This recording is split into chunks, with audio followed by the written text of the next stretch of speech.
हाँ जी। हमारा टॉपिक चल रहा था 12th क्लास का जैव प्रौद्योगिकी एवं सिद्धांत। और इस टॉपिक की जो हमारी लास्ट क्लास हुई थी वो एगारो जेल इलेक्ट्रोफोरेसिस के ऊपर हुई थी, जिसमें हमने एगारो जेल इलेक्ट्रोफोरेसिस की जो क्रियाविधि है वो संपूर्ण कंप्लीट यानी कंप्लीट एक बार देख लिया था उसको। अब इस चैप्टर को थोड़ा आगे बढ़ाते हैं और इसमें कुछ और बातें करते हैं। देखिए, सबसे पहले हम बात करेंगे जैव प्रौद्योगिकी के अंतर कि अगर आपने एक परपोषी कोशिका ली है, कोई जीवाणु कोशिका ली है, कोई पादप कोशिका ली है या कोई एक जंतु कोशिका ली है, तो इसके लिए आपको कौन सा क्लोनिंग वाहक चाहिए, ये देखेंगे सबसे पहले। उसके बाद में हम देखेंगे जो क्लोनिंग वाहक होते हैं उनके क्या क्या लक्षण होते हैं। ठीक है, तो आइए इस क्लास को शुरू करते हैं, जिसमें हम सबसे पहले बात कर रहे हैं कि एक साइड में मैं कहता हूं कि हमने ली परपोषी कोशिका। परपोषी कोशिका, ध्यान से देखिए, परपोषी कोशिका इन्हें होस्ट सेल कहते हैं, इसे इंग्लिश में होस्ट सेल। क्या आपने परपोषी कोशिका कौन सी ली है, तो उसके लिए आपको क्लोनिंग वाहक कौन सा चाहिए, ये याद रखना। मैन एक साइड में लेते हैं परपोषी कोशिका और एक साइड में लेते हैं क्लोनिंग वाहक, क्लोनिंग वेक्टर। अगर आपने परपोषी कोशिका के रूप में जीवाणु कोशिका ली है, ध्यान से सुनिए, बैक्टीरियल सेल ली है, अगर परपोषी कोशिका के रूप में आपने एक जीवाणु कोशिका को लिया है, तो आपको उसके लिए क्लोनिंग वाहक चाहिए प्लाज्मिड डीएनए या जीवाणु भोजी डीएनए, प्लाज्मिड डीएनए या फिर बैक्टीरियोफेज जीवाणु भोजी डीएनए। ठीक है, अगर आपने परपोषी कोशिका के रूप में जीवाणु कोशिका ली है, तो उसके लिए आपको क्लोनिंग वाहक क्या चाहिए, या तो प्लाज्मिड डीएनए चाहिए या फिर जीवाणु भोजी डीएनए चाहिए। कंप्लीट दिखाई दे रहा है एक बार, क्लियर।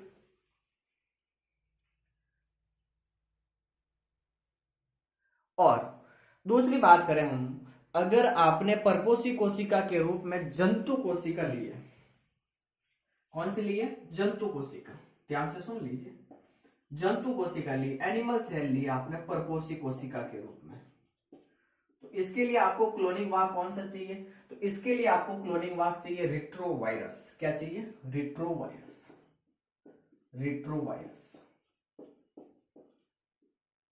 रिट्रोवायरस। ठीक है, और अगर अपने परपोषी कोशिका पादप कोशिका लिए, कोई प्लांट सेल लिए, पादप कोशिका लिए, तो उसके लिए आपको क्लोनिंग वाहक चाहिए एग्रोबैक्टीरियम ट्यूबरकुलोसिस का TI plasmid. Agrobacterium agrobacterium tuberculosis, agrobacterium tuberculosis का टीआई प्लाज्मिड चाहिए। ठीक है, ये तीन चीजें आपको विशेष याद रखनी है अभी, कि अगर आपने एक परपोषी कोशिका जीवाणु कोशिका ली है, तो उसके लिए आपको प्लाज्मिड डीएनए या जीवाणु भोजी डीएनए क्लोनिंग वाहक के लिए चाहिए। अगर आपने जंतु कोशिका ली है, तो उसके लिए क्लोनिंग वाहक क्या चाहिए, रिट्रोवायरस। और अगर आपने पादप कोशिका ली है, तो उसके लिए क्लोनिंग वाहक होता है एग्रोबैक्टीरियम ट्यूबरकुलोसिस का टीआई प्लाज्मिड। अब देखें, इनकी बातें मैं आगे वैसे भी वापस करने वाला हूं। अब छोटा सा बिंदु है कि जो ये क्लोनिंग वाहक है, क्लोनिंग वेक्टर है, इनके कौन कौन से लक्षण होने चाहिए। तो क्लोनिंग वाहक के तीन लक्षण होते हैं मैन। पहला होता है ओरई स्थल। ओरई स्थल मैंने आपको पहले भी बता दिया है, ओरई स्थल मतलब ओरई स्थल हमेशा गुणसूत्रों के अंदर मिलते हैं और इनकी वजह से रेप्लिकेशन होता है। ठीक है, तो पहला क्लोनिंग वाहक का जो लक्षण है वो होता है ओरई स्थल की उपस्थिति, ओरई स्थल चाहिए। दूसरा आता है वर्ण योग्य चिन्ह यानी सेलेक्टिव मार्कर जीन, ताकि पुनर्योजक कोशिका की पहचान हो सके। कुछ प्रतिजैविक पाए जाते हैं जिसमें हम प्लाज्मिड बात करेंगे, जैसे पीबीआर 322 की बात करेंगे अभी। और तीसरा लक्षण होता है क्लोनिंग स्थल। ठीक है, तो यहां तक आपने एक बार उतार दिया हो, तो मैं आगे थोड़ा सा चलो। देखिए, छोटा सा बिंदु है कि क्लोनिंग वाहक के कौन कौन से लक्षण होते हैं। तो क्लोनिंग वाहक के तीन लक्षण होते हैं मैन, तो तीनों लक्षण की बात कर लेते हैं, एक एक देख लीजिए। सबसे पहले बिंदु आता है क्लोनिंग वाहक के लक्षण। कौन कौन से लक्षण होते हैं, तो तीन लक्षण होते हैं मैन। तो कितने लक्षण होते हैं, तीन। तीन लक्षण होते हैं। कौन कौन से तीन लक्षण होते हैं? तो देखो, पहला होता है ओराई स्थल। ओराई स्थल, ओराई स्थल की वजह से क्या होगा? स्व प्रतिकृतिकरण हो जाता है, रेप्लिकेशन। क्योंकि आपको पता है कि रेप्लिकेशन के लिए क्या चाहिए? ओराई स्थल चाहिए, ये याद रखना, स्व प्रतिकरण हो सकता है। फिर इसके अंदर आपको एक शब्द दिया हुआ एनसीईआरटी ने कि कॉपी नंबर क्या होता है। कॉपी नंबर, ध्यान से सुनिए, कॉपी नंबर क्या होता है, ध्यान से सुनिए। कि अगर आपने एक जीवाणु कोशिका ली है, ये मान लीजिए ये जीवाणु कोशिका लिया आपने, ठीक है, ये जीवाणु कोशिका है, मैं अलग पेन से बता देता हूँ। इसके अंदर आपको पता है कि गुणसूत्र केंद्र के अलावा अन्य स्थानों पर भी पाए जाते हैं। जैसे यहाँ पर एक है, इसको हम प्लाज्मिड डीएनए कहते हैं, ये प्लाज्मिड डीएनए, एक जीवाणु कोशिका ली है जिसके अंतर्गत ये प्लाज्मिड डीएनए। इन ये तो क्या है? जीवाणु कोशिका, जीवाणु कोशिका है, बैक्टीरियल सेल है। और इसके अंदर ये क्या है? ये है प्लाज्मिड डीएनए या जीवाणु भोजी डीएनए। क्योंकि हम जीवाणु कोशिका जब भी काम में लेते हैं तो उसके लिए क्लोनिंग भाग क्या चाहिए? या तो प्लाज्मिड डीएनए चाहिए या फिर जीवाणु भोजी डीएनए चाहिए। तो इनकी संख्या 1 2 3 4 5 6 7 8 है। तो 8 इनकी संख्या आ गई कि इनकी प्लाज्मिड डीएनए की। तो 8 है ना, 8 इसका कॉपी नंबर है, याद रखना। इसको कहते हैं कॉपी नंबर। क्या कहते हैं? Copy number. इसके अंदर जो प्लाज्मिड डीएनए की संख्या वो इसका कॉपी नंबर है, तो कॉपी नंबर होता है। ये कॉपी नंबर किसके समानुपाती होता है? ओराई स्थल के। याद रखना ये वाली बात, ये एनसीईआरटी ने दे रखा है। पहले चीज है आपके सामने कि क्लोनिंग वाहक के अंदर ओराई स्थल होने चाहिए। ओराई स्थल की वजह से ये स्व प्रतिकृतिकरण दर्शाता है। फिर एक शब्द आता है कॉपी नंबर। कॉपी नंबर क्या होता है? तो एक जीवाणु कोशिका है, उस जीवाणु कोशिका के अंदर जो प्लाज्मिड डीएनए है उनकी जो संख्या है वो संख्या उनकी कॉपी नंबर है। कॉपी नंबर किसका समानुपाती होता है? ओराई स्थल के। ठीक है, मतलब ओराई स्थल जितने ज्यादा होंगे उतने ज्यादा कॉपी नंबर होंगे, और ओराई स्थल कम होंगे तो उनके कॉपी नंबर भी कम होंगे। और जितने ज्यादा ओराई स्थल होंगे उसका मतलब रेप्लिकेशन भी उतना ही अधिक होगा, और ओराई स्थल कम होंगे तो रेप्लिकेशन कम होगा। ठीक है, पहला लक्षण ये होता है। दूसरा लक्षण आता है इसके अंदर वर्ण योग्य चिन्ह, सेलेक्टिव मार्कर जीन, वर्ण योग्य चिन्ह, वर्ण योग्य चिन्ह। इन वर्ण योग्य चिन्ह के कारण पुनर्योगज कोशिका की पहचान होती है। पुनर्योगज कोशिका की पहचान, रिकॉम्बिनेंट सेल है ना, उनकी पहचान करने के लिए प्रतिजैविक पाए जाते हैं, एंटीबायोटिक। अब कौन कौन से एंटीबायोटिक पाए जाते हैं मैं आगे आपको पीबीआर 322 बताऊंगा, उसमें पूरा डिटेल के लिखे। प्रतिजैविक एक होता है एम्पिसेलिन, एम्फेसेलिन, एम्पिसेलिन टेट्रा, और दूसरी होती है टेट्रासाइक्लिन, टेट्रासाइक्लिन। एक होती है एम्पिसेलिन और एक होती है टेट्रासाइक्लिन, दोनों रेजिडेंस है। तीसरी होती है कैनामाइन।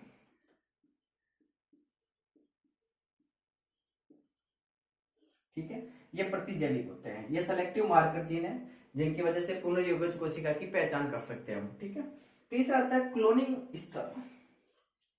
तीसरा लक्षण होता है क्लोनिंग स्थल। रेस्ट्रिक्शन एंडोन्यूक्लियस है उसके अंदर मोस्टली कोई भी एक रेस्ट्रिक्शन एंडोन्यूक्लियस होता है उसके अंदर 1 से 2 क्लोनिंग स्थल होते हैं, याद रखना है। ये 3 लक्षण होते हैं एक क्लोनिंग वाहक के। पहला होता है ओराई स्थल, ओराई स्थल की वजह से वो स्व प्रतिकृतिकरण दर्शाता है। फिर आता है कॉपी नंबर। कॉपी नंबर का मतलब होता है कि जो प्लाज्मिड डीएनए जीवाणु कोशिका के अंदर उनकी कुल कितनी संख्या है उस संख्या को कॉपी नंबर कहते हैं। कॉपी नंबर समानुपाती होता है ओराई स्थल के। दूसरा होता है वर्ण योग्य चिन्ह। वर्ण योग्य चिन्ह के द्वारा हम पुनर्योगज कोशिका की पहचान करते हैं। इनके अंदर कुछ प्रतिजैविक पाए जाते हैं, एंटीबायोटिक पाए जाते हैं, जैसे एम्पिसेलिन है, टेट्रासाइक्लिन है, ये दोनों रेजिडेंस है, आगे हम बात करेंगे। और एक होता है कैनामाइन। तीसरा होता है लक्षण इनके लिए क्लोनिंग स्थल। एक रेस्ट्रिक्शन एंडोन्यूक्लियस के लिए कम से कम 1 से 2 क्लोनिंग स्थल होने चाहिए। ठीक है, यहां तक नोट कीजिए। फिर आगे चलते हैं, हम बात करेंगे प्लाज्मिड डीएनए या हम कृत्रिम प्लाज्मिड डीएनए की बात करें तो वो लेंगे हम पीबीआर 322। चले आगे देखिए,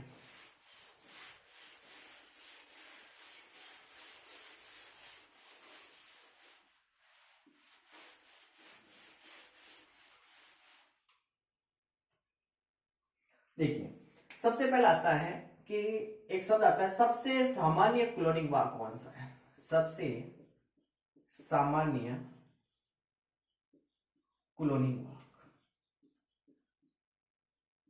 सबसे सामान्य जो क्लोनिंग वाक्य होता है वो होता है प्लाज्मिड डीएनए। याद रखना, प्लाज्मिड डीएनए ये सबसे सामान्य क्लोनिंग वाक्य है। ठीक है, दूसरा आता है कृत्रिम प्लाज्मिड डीएनए कौन सा है। कृत्रिम, मैंने लैब में पढ़ाया हुआ, कृत्रिम प्लाज्मिड डीएनए कौन सा है, तो वो है आपके सामने PBR 322। हम इसकी चर्चा करेंगे क्योंकि हमारी एनसीईआरटी ने इसको डिटेल से दे रखा है। PBR 322 है। तो देखिए आपके एनसीईआरटी ने तो नहीं बता रखा है कि P का मतलब प्लाज्मिड होता है, B का मतलब बॉविलर है और R का मतलब रोड्रिगेज है। मतलब ये प्लाज्मिड है, इसकी खोज बॉलिवर और रोड्रिगेज ने की थी। ठीक है, अब थोड़ी सी बात कर लेते हैं PBR 322 की। तो देखिए इसकी संरचना कैसी होती है, कुछ इस प्रकार से ये PBR 322 होता है। ठीक है,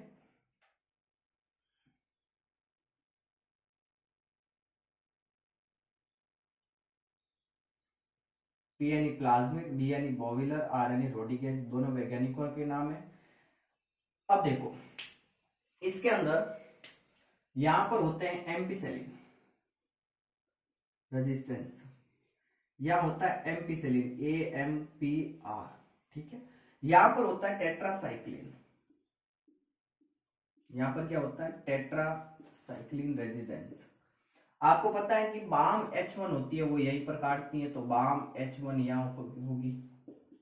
ठीक है, दूसरी यहां पर होता है सोल फर्स्ट। ठीक है,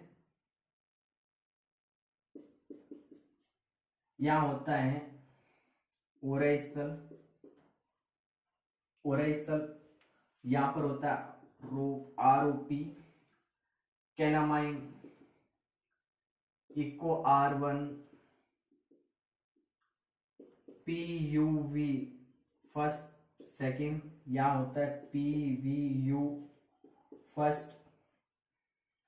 ये इसकी संरचना है किसकी, PBR 322 की। ठीक है, यहां पर ये फर्स्ट हो गया और यहां पर ये सेकंड हो गया। ये है आपके सामने PBR 322 की संरचना।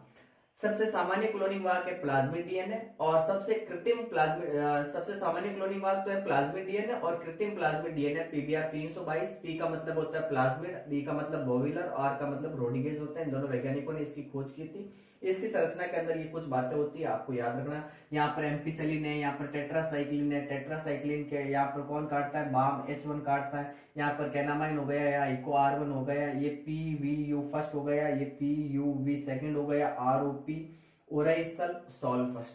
ये हो गया PBR 322 की संरचना। ठीक है, अब थोड़ी सी बातें आगे करते हैं। तो अभी मैंने आपको शुरुआत में बताया था कि अगर आपने एक पादप कोशिका परपोषी कोशिका के रूप में काम में ली है, मतलब परपोषी कोशिका के रूप में आपने एक पादप कोशिका को काम में लिया है। देखिए परपोषी कोशिका, थोड़ी चीजें समझने लायक है, बाकी इतना ज्यादा हार्ड भी नहीं है।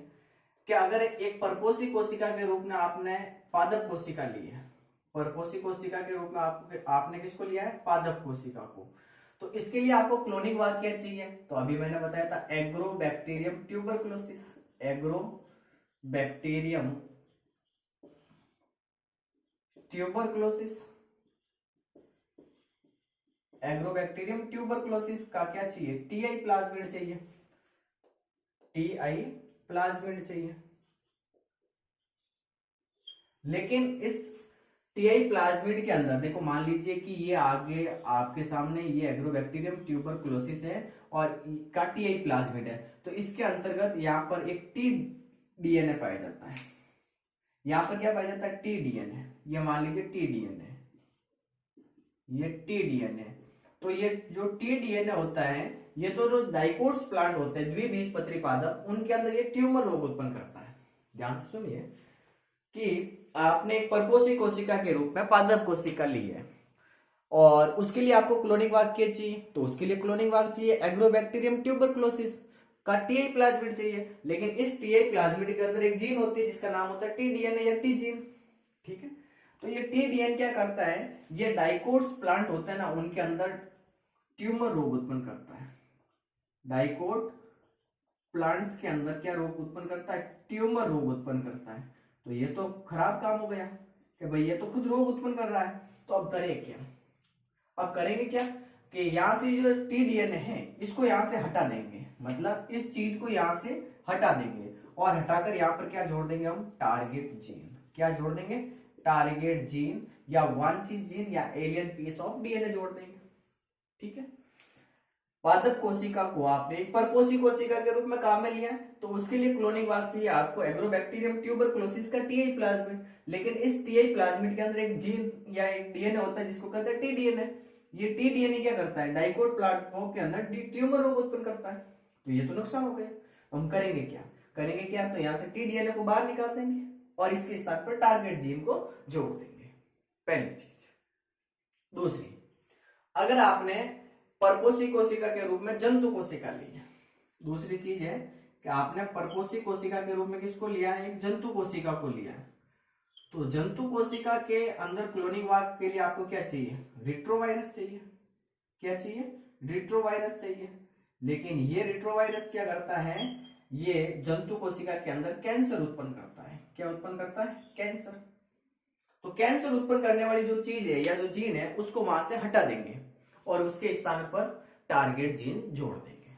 तीन विशेष बातें याद रखना। अभी तक हमने जो पढ़ा है उसमें सबसे पहले हमने देखा कि आपने अगर एक जीवाणु कोशिका को परपोषी कोशिका के रूप में काम में लिया है तो उसके लिए आपको क्लोनिंग भाग चाहिए प्लाज्मिड डीएनए या फिर जीवाणुभोजी डीएनए।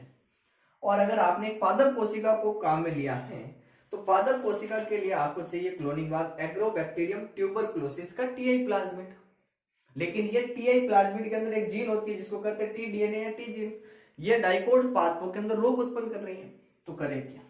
इसको यहां से हटा देंगे और हटाकर इसके स्थान पर क्या जोड़ देंगे? Target gene. दूसरा, अगर आपने जंतु कोशिका को परपोषी कोशिका के रूप में काम में लिया है तो वो उनके लिए क्लोनिंग भाग चाहिए रिट्रोवायरस। और रिट्रोवायरस जंतु कोशिका के अंदर उत्पन्न क्या करता है? कैंसर। तो कैंसर उत्पन्न करने वाली जो चीज है उसको वहां से हटा देंगे और उसके स्थान पर टारगेट जीन को जोड़ देंगे। फिर हमने पढ़ा क्लोनिंग वाक है। तो क्लोनिंग वाक के लिए आपके सामने तीन लक्षण आए थे। पहला लक्षण था कि उनके अंदर ओरई स्थल होने चाहिए। दूसरा लक्षण था वर्ण योग्य चिन्ह सेलेक्टिव मार्कर जीन होने चाहिए। प्रतिजैविक जैसे एम्पिसाइलिन है, टेट्रासाइक्लिन है, कैनामाइन है, ये एंटीबायोटिक्स होते हैं जो पुनर्योजक कोशिका की पहचान के लिए काम आते हैं। तीसरा होता है क्लोनिंग स्थल कितने होने चाहिए। तो एक रेस्ट्रिक्शन एंजाइम के लिए 1 से 2 क्लोनिंग स्थल होने चाहिए। ठीक है। अब आगे बढ़ते हैं थोड़ा सा कि मान लीजिए कि आपने ये परख नली ली, एक परख नली या टेस्ट ट्यूब ली आपने, ये हो गई आपकी एक परख नली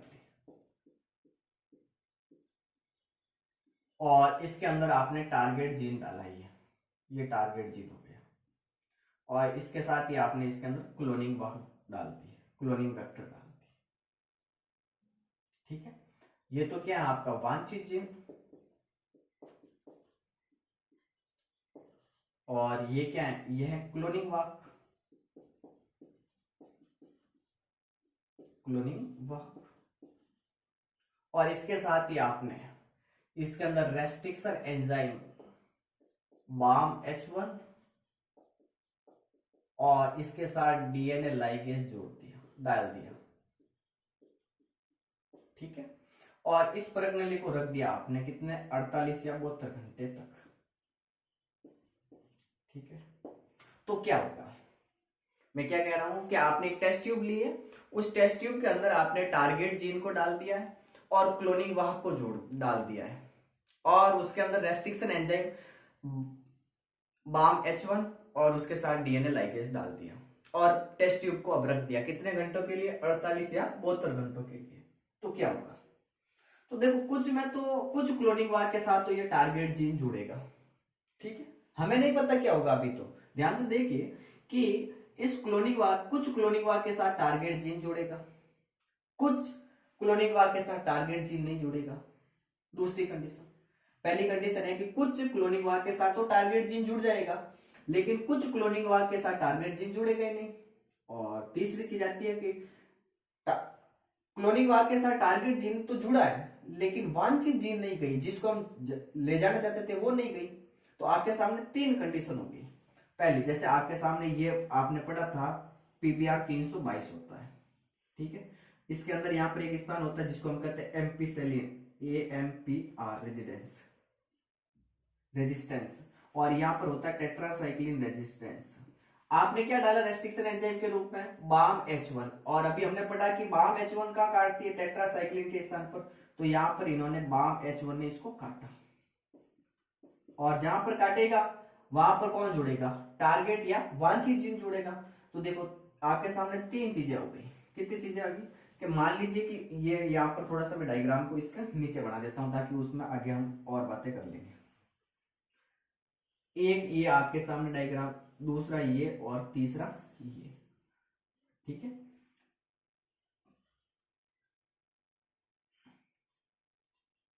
ये एम्पीसेलिन रेजिस्टेंस।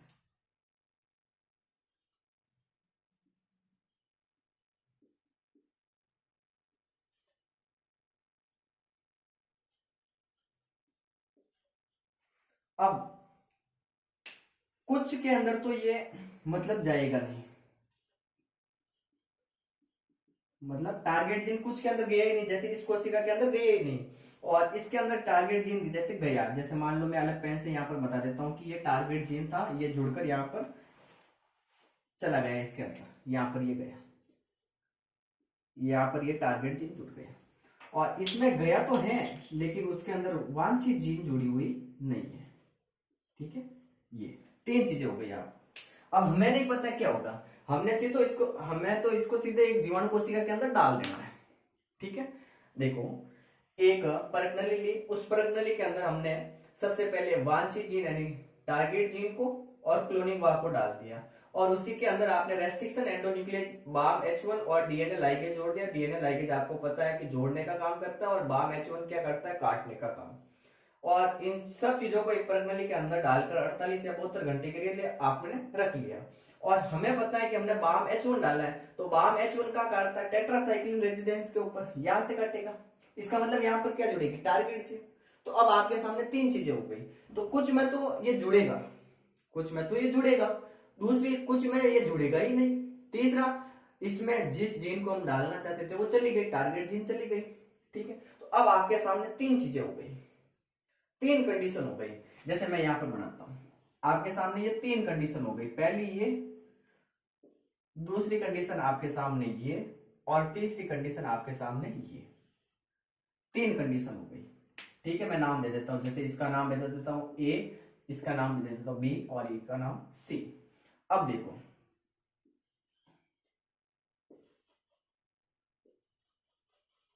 ये तीन चीजें हो गई। अब इस पहली कंडीशन में क्या होगा कि इसमें बाहरी डीएनए अंदर गया ही नहीं, मतलब जिसको हम डालना चाहते थे अंदर वो गया ही नहीं। तो अब इस कोशिका को हम एक परपोषी कोशिका के अंदर डालते हैं। किसके अंदर डालते हैं? परपोषी कोशिका, होस्ट सेल, जीवाणु कोशिका के अंदर डालेंगे। तो इस कोशिका के अंदर आपको पता है कि बाहर से डीएनए गए ही नहीं, भाई टारगेट जीन इसके अंदर गए ही नहीं, तो ये कोशिका कैसी रहेगी? अरूपांतरित। कैसी रहेगी भाई? अरूपांतरित, क्योंकि इसके अंदर टारगेट जीन गई ही नहीं। दूसरी, इसके अंदर जीन तो गई है लेकिन जिसको हम ले जाना चाहते थे वो नहीं गई। जैसे कैसे? ये सेकंड वाली कंडीशन, ये ऐसे,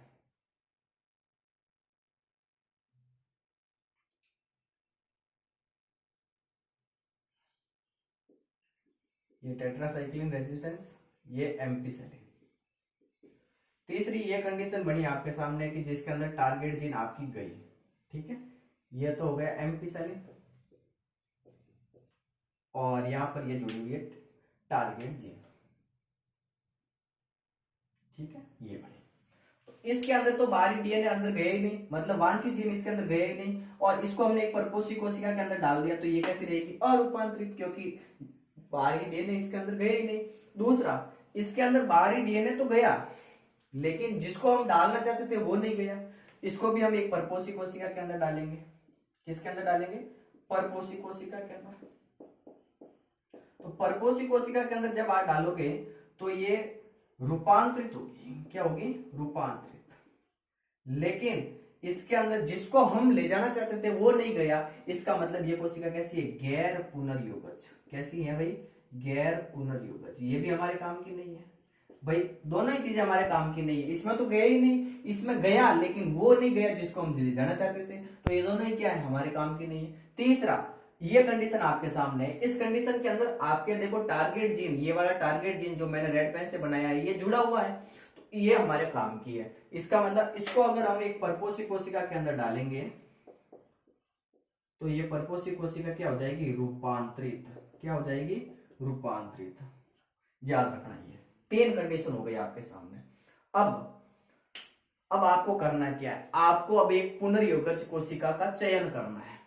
किसका चयन करना है, पुनर्योगज कोशिका यानी सेलेक्ट रिकॉम्बिनेट सेल का आपको सिलेक्शन करना है। तो सिलेक्शन कैसे करेंगे, चयन कैसे करेंगे, तो देखो सबसे पहली कंडीशन आपके सामने आई कि इसमें बाहरी डीएनए अंदर गया ही नहीं।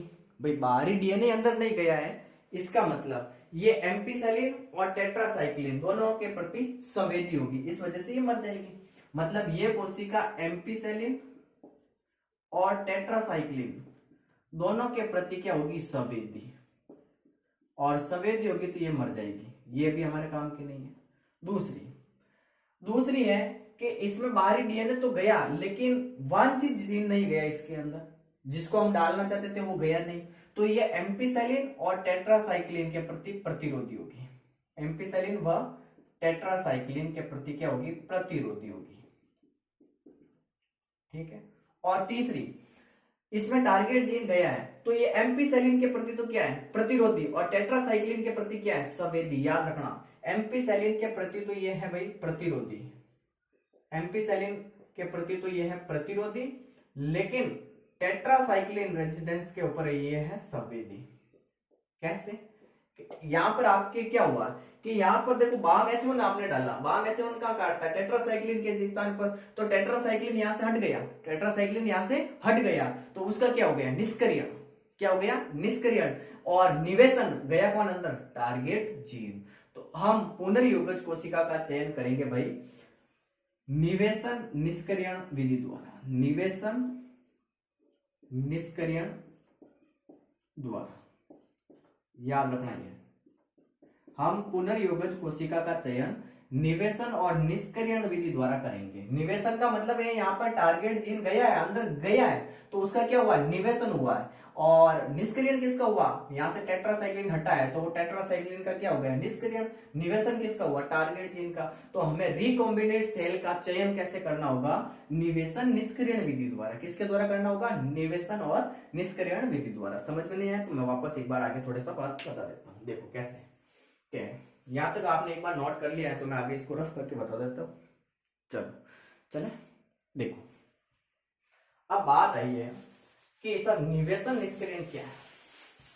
निवेशन निष्क्रियण का हालांकि मतलब इजी होता है जो अभी मैंने आपको बताया, लेकिन मैं आपको एक डायग्राम से वापस बता देता हूं। जैसे कैसे, देखो ये आपके सामने था क्लोनिंग वाहक, ठीक है, PBr 322।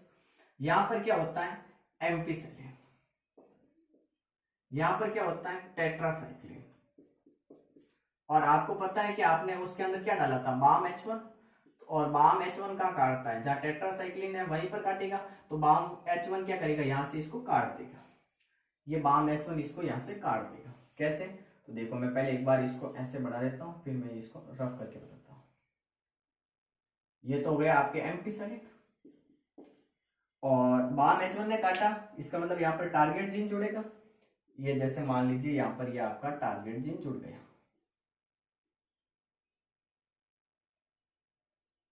ये आपका टारगेट जीन जुड़ा, ये टारगेट जीन। और यहां से हटा क्या, हटा टेट्रासाइक्लिन हटा, तो यहां से क्या बाहर निकला, टेट्रासाइक्लिन। तो जुड़ा कौन, टारगेट जीन जुड़ा। इसका मतलब टारगेट जीन का यहाँ पर क्या हुआ, निवेशन। क्या हुआ भाई, निवेशन। ये जुड़ा है तो इस टारगेट जीन का तो यहाँ पर हुआ निवेशन, जबकि निकला कौन बाहर, निकला टेट्रासाइक्लिन, तो टेट्रासाइक्लिन का यहाँ पर हुआ है निष्क्रियण। इसके द्वारा हम करेंगे पुनर्योगज कोशिका का चयन। ठीक है, इजी है, जो जुड़ेगा निवेशन, जो बाहर निकलेगा उसका निष्क्रियण होगा। ठीक है, अब जो भी हमने प्रोसेस पढ़ा था ये बहुत कॉम्प्लिकेटेड होता है, बहुत जटिल होता है, क्योंकि इसमें हम एम्पीसेलिन के प्रति अलग संवर्धन बनाना पड़ेगा, टेट्रासाइक्लिन के लिए अलग संवर्धन माध्यम बनेगा, तो ये बहुत ज्यादा कॉम्प्लिकेटेड हो जाता है। तो हम अब इसको इजी करने के लिए रंगों के आधार पर इसका पृथक्करण कैसे करेंगे वो देख लेते हैं। तो रंगों के आधार पर हम बात करें तो सबसे इंपोर्टेंट आता है वर्ण युग्य चिन्ह, जिसका नाम है अल्फा बीटा गुल्टेरिक, अल्फा बीटा गैलेक्टोसाइड। कौन सा आता है? Alpha beta galactoside. रंगों के आधार पर हम इसका पृथक्करण कैसे करेंगे भाई? अल्फा बीटा गैलेक्टोसाइड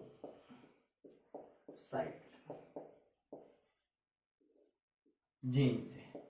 ये भी एक क्या है? Selective marker gene. हिंदी में लिख लेता हूं वर्ण योग्य चिन्ह, वर्ण योग्य चिन्ह। अब देखो ये कैसे पहचान करेगी उसकी बात कर लेते हैं। तो आपके सामने दो कोशिका लेते हैं, एक कोशिका लेते हैं गैर पुनर्योजक कोशिका, गैर पुनर्योजक कोशिका।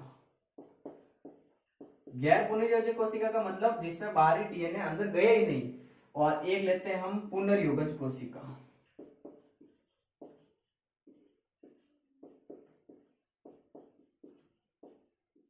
पुनर्योजक कोशिका। तो सबसे पहले बात करें तो जो गैर पुनर्योजक कोशिका है इसके अंदर देखो पहली चीज आती है कि भाई इसके अंदर टारगेट जीन तो गया ही नहीं, अभी हमने पहले पढ़ लिया। तो इसके अंदर क्या नहीं गया? वांछित जीन नहीं गया, वांछित जीन नहीं गया। और पुनर्योजक कोशिका के अंदर वांछित जीन गया, इसके अंदर क्या गया? वांछित जीन, वांछित जीन गया। तो बताओ जिसके अंदर टारगेट जीन ही नहीं गया या वांछित जीन ही नहीं गया तो उसका क्या निवेशन निष्क्रियण होगा? नहीं होगा। तो इसका मतलब इनका क्या होगा? इनका निवेशन निष्क्रियण नहीं होगा, इनका निवेशन निष्क्रियण नहीं होगा, निवेशन और निष्क्रियण नहीं होगा। और इनके अंदर टारगेट जीन गई है, इसका मतलब इनके अंदर निवेशन और निष्क्रियण होगा, निवेशन व निष्क्रियण होगा।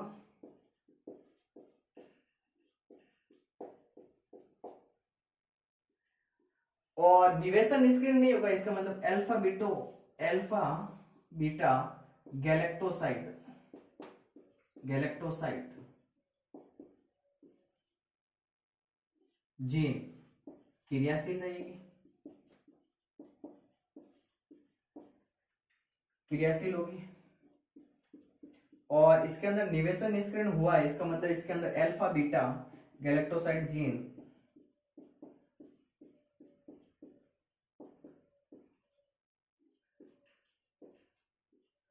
क्रियाशील या अल्फा बीटा गैलेक्टोसाइड का निष्क्रियण होगा, जीन का क्या होगा? निष्क्रियण होगा।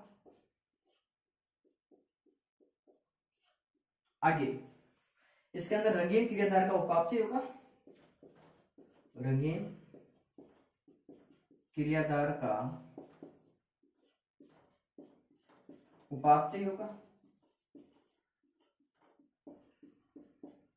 इसमें रंगीन क्रियाधार का उपापचय नहीं होगा, रंगीन क्रियाधार का उपापचय नहीं होगा।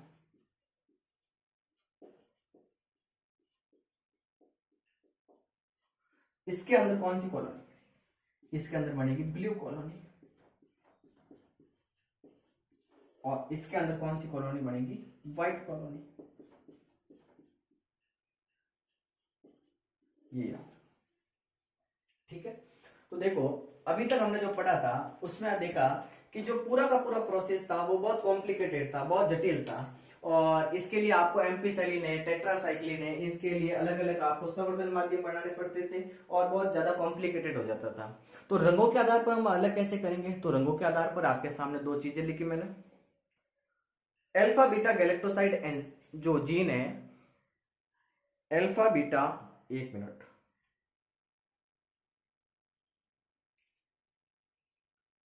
अल्फा बीटा जो गैलेक्टोसाइड जीन है ये क्या करता है, ये पुनर्योजक कोशिका और गैर पुनर्योजक कोशिका के बीच में विभेद करता है। कैसे करता है, तो देखिए जो गैर पुनर्योजक कोशिका है उसके अंदर आपको पता है कि टारगेट जीन गए ही नहीं, मतलब जिसको हम अंदर डालना चाहते थे वो अंदर गए ही नहीं, और पुनर्योजक कोशिका के अंदर वांछित जीन अंदर गया, टारगेट जीन अंदर गया। तो टारगेट जीन अंदर नहीं गया इसका मतलब इसमें निवेशन और निष्क्रियण दोनों ही नहीं होंगे, और इसमें टारगेट जीन गया इसका मतलब इसमें निवेशन भी होगा निष्क्रियण भी होगा, और निवेशन निष्क्रियण नहीं हो रहा इसके अंदर, इसका मतलब इसमें अल्फा बीटा गैलेक्टोसाइड जो जीन है वो क्रियाशील होगी, और इसमें क्या होगा, अल्फा बीटा गैलेक्टोसाइड जीन निष्क्रियण होगा इसके अंदर रंगीन क्रियाधार का उपापचय होगा, इसके अंदर रंगीन क्रियाधार का उपापचय नहीं होगा, और गैर पुनर्योजक कोशिका की कॉलोनी कैसी होगी, ब्लू, और पुनर्योजक कोशिका की कॉलोनी कैसी होगी, व्हाइट। ठीक है, अब नेक्स्ट की क्लास में हमारे छोटे छोटे बिंदु बच गए तीन। पहला आता है जीन स्थानांतरण, जिसमें हम बायोलिस्टिंग और सूक्ष्म अंतःक्षेपण की बात करेंगे, और दूसरी टॉपिक है जैसे पीसीआर पॉलीमरेज चेन रिएक्शन है, और तीसरा बिंदु बच गया बायोरिएक्टर। ठीक है, तो उनकी बात हम नेक्स्ट क्लास में करेंगे। आज की क्लास के लिए काफी है, धन्यवाद। मिलते हैं अगली क्लास में नेक्स्ट टॉपिक के साथ, तब तक के लिए बाय बाय, शुक्रिया।